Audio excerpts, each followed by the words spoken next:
sort of indicates that they think that they aren't very sure about where I am on that whole set of issues. I don't know whether you care.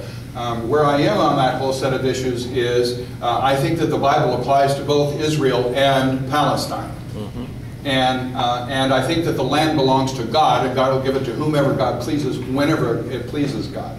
What exactly it means that Israel is back there, I can hardly wait to find out. It may be that the Schofield Bible is right about all of this, and maybe even my grandma Sieverts was right in that the end times are very close because Israel is back in Palestine. But it also may be that God is up to something he hasn't bothered to tell me about. So I do think, though, that the rulers of Israel ought to read the book of Isaiah, because idolatry and injustice has gotten Israel in terrible trouble in the past, and to presume that just because God is working out his eschatological plans and Israel is a part of them, that Israel can do any darn thing it wants is a mistake.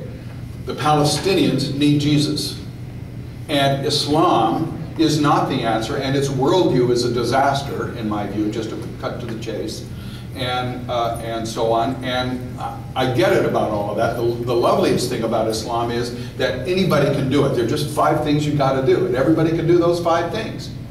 And, you know, so you get your own self to heaven. I don't find a lot of confidence that I can get myself to heaven, and I'm glad I don't have the job, because I don't think I'm up to it. And I can't remember what the other question is. So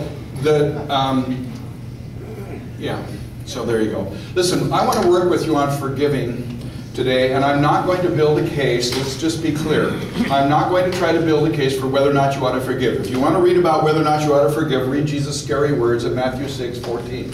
Okay? And needless to say, I agree with Jesus. Okay? I mean, he has the right to say, if you don't forgive, duck your head, you won't be forgiven. So how exactly that works out with grace, I don't know, but it's intended to scare the socks off you, and it scares them off me. Okay? And so Jesus means it about forgiveness. Forgiving, here's what I typically run into with pious evangelical Christians. Jesus says to forgive, so I forgave them, and that's that. Or somebody says, you know, I'm really mad at so-and-so, or, and I hear this a lot about like physical or sexual abuse. Well, you just have to forgive them. Oh, really? Just like that? Just forgive them. Well, there you have it. Really? So, on the one hand, I agree with the Lord that we are asked even to forgive egregious sins that have damaged our entire lives. But I don't agree that it's easy, and I don't agree that you can do it just by muscling it up and saying, okay, then I've forgiven the person. Really? And what exactly does that mean? So what I have prepared for you here is something that I had the privilege of learning decades ago and have been using in pastoral counseling and in my own life. And, you know, I'll just to be clear, I've spent an ocean of time working this stuff through about my father and my mom. My father's a very complex guy. Just loved the Lord like gangbusters. I grew up in a loving, safe home for most of my young years and found out later that my father was cheating on my mom through the whole time. And on it goes. So I have spent, my dad died in 1990, so do the math, 21 years. I have spent 21 years working through my dad's stuff. I've been to therapy about it, and it helped. And I've spent hours working through forgiving my dad for stuff. And it helps. But it does not help to just say, well, you have to forgive, so there you go. So here's some material that I have come in contact with that I find enormously useful to help Christians do the very unpleasant work of actually forgiving somebody for something that matters. And I would say the key to it is something that some of you, well, you've all heard from me, and some of you may even remember. And that is, it's a teacher who laughs. Excuse me. And that is, it isn't broken rules that need to be forgiven. It's broken lives and broken hearts and the damage caused by sin. It's not the rule that needs to be forgiven. It's the hurt and the damage done. So here is a guide. On one side is forgiving others. On the other side for you is how to forgive self. I'm going to walk through the concepts in forgiving others, then guide you in a brief guided prayer time so you can tuck away in the back of your mind somebody fitting to practice on. Do not pick the person you most need to forgive. If you were sexually abused, this is not the morning to try to take care of it. Come and see me or go see a good counselor and spend some time working through it. That's a ton of work. We're not going to do that in a little tiny prayer time this morning. So pick something more manageable for practice, right? For practice, right? When you practice the piano, you start off playing little pieces that Mozart wrote when he was 4. And if you work hard at them, you can start to play them after a month of practicing. So pick something easy to practice on, not something difficult. So it really helps to pick one specific incident. I'm just going to walk right through the notes. Okay? Pick one incident, a specific hurt that someone caused you that you didn't have coming. You don't really, if your mom disciplined you because you wouldn't do the dishes, you had it coming. If she beat you because you didn't do the dishes, you didn't have that coming. Okay? All right. So pick a specific hurt. It's just it's really almost never possible to forgive sort of a whole class of hurts or to forgive a person globally. It doesn't work. It doesn't work for us. The thing about God's forgiveness is this: nobody has to tell Jesus the consequences of my sin. Jesus sees it all just like that, radiating out from me to my children, to the church, to my family, to my next door neighbor, to the stranger I have never met. Jesus doesn't have to work through it. He gets it instantly.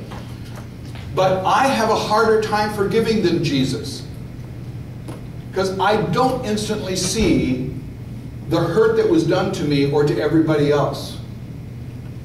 So if I'm going to forgive, I need to know what I'm forgiving. Does that make sense? When Jesus forgives you, He doesn't forgive you for breaking Rule 48B. He forgives you for the damage you have caused in other people precious to Him. And He knows that damage and how far it radiated out.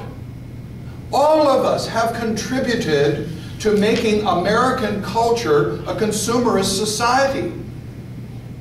We never feel guilty about that, but Jesus died for that. You know.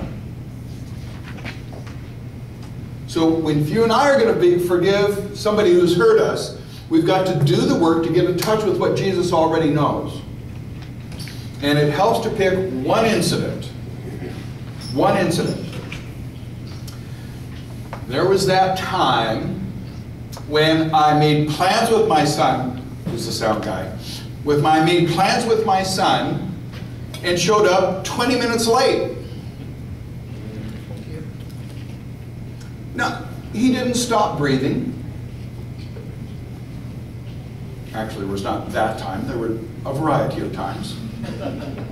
I don't show up late with Lance much anymore, or Dean, because it's too hurtful to them. So pick one time somebody did something to you, and then the next thing is to list the damage done, the hurts caused, the wounds you received that you didn't have coming. Maybe it's just something as simple as, well, if I'd known you were going to be a half an hour late, I'd have walked the dog and got my car cleaned up, and instead I sat around waiting for you, got nothing done. But it was a busy day, I needed to get something done. So some of it's just simple. That's not murder anybody. But it's a loss. So be specific. The biggest barrier to forgiveness is that we have not gotten in touch with the wound caused to us. So write it out. And by the way, if the person you need to forgive is dead, then I'll give you some help on how to deal with that. But you can send that person a letter that can't be delivered anywhere. But you can write that person a letter. If you go see a good therapist, they'll have you do that probably if you have some really bad wounds left over from people who are already gone. So then the next step is to list anything you added to the hurt done. So if I was late for my son and he didn't get the dog walked and didn't get the car washed and sat around just doing nothing until I finally showed up, all of that is lost. But maybe what he added to it was, you know, you don't really love me. I've never been important to you. And not only that, but I'm just not a good person. Nobody loves me. I'm a bad person. Nobody would ever pay attention to me. Well, that's something that you know, the person you were late on adds. You know, you were late, you caused them some stuff, but they can add some stuff to it. And sometimes, and this is real useful about things that where you have been hurt, to try to separate out what you added and what you received that you couldn't get out of the way of. So, you know, okay. Then the next step is to list all the plausible explanations, all the very good reasons for what the person did that damaged you. Maybe they had lousy parents. Maybe their potty training was bad. Maybe they were having a bad day. Maybe they got busy. Maybe they forgot. You know, and the reason to do this step is to get it out of the way. Because we tend to explain away the hurts that people caused us. Well, you know, that person really, really did hurt me, but of course the problem is that they had such a bad upbringing and they were going through that horrible time, so I guess the hurt to me doesn't really matter. So the only way to get rid of that for yourself is intellectually and emotionally, take the journey. Okay, there were good explanations for this. You know? And so list the explanations, but then the next step is to reassert to them, nonetheless, I got hurt that I didn't have coming. I was wounded by something and I didn't have it coming. Do you see the emotional journey? The next thing is to decide on an imaginary, not a real, but fitting punishment. Jesus is the one who punishes. We don't get to. Vengeance is mine, saith the Lord. But sometimes it's helpful to imagine what punishment they ought to have. Well, what ought to happen to you is people you're counting on ought to be late for you. Keep you sitting around twiddling your thumbs and not getting stuff done you could have gotten done anyway. That ought to happen to you about 5 times next week. Okay? And one of the things that this step does, and again, this is an emotional journey for you, a journey Jesus does not need to take when he forgives you. This gets you in touch with how serious it is. What ought to happen to you is you ought to die in a slow and unpleasant manner. Okay? Wow, I guess I'm really ticked. You know, or you know, you ought to have a hangnail. I'm kind of irritated. So you know, this is a way of getting in touch with what you think is fitting for them. The next thing is to take it to the Lord in prayer. If you can go and meet the person, then the way you deal with reconciliation and forgiveness is Matthew 18. If there is something between you and a brother or sister, go to them and tell them. If it works, you've gained your brother or sister back. If it doesn't, then take 1 or 2 with you so that all things can be established by 2 witnesses, as the law says. If that doesn't work, take it to the church if it's serious enough. So, you know, follow, you can do, but what do you take when you go to the other person? What you take is, you know, last week you were late, and here's what it cost me. It wasn't horrible, but doggone it, I'd like it if you don't do that anymore. And what you want to hear from the other person is not, oh, get over it, you big wuss. You know, come on. What you want to hear is, oh, I'm sorry.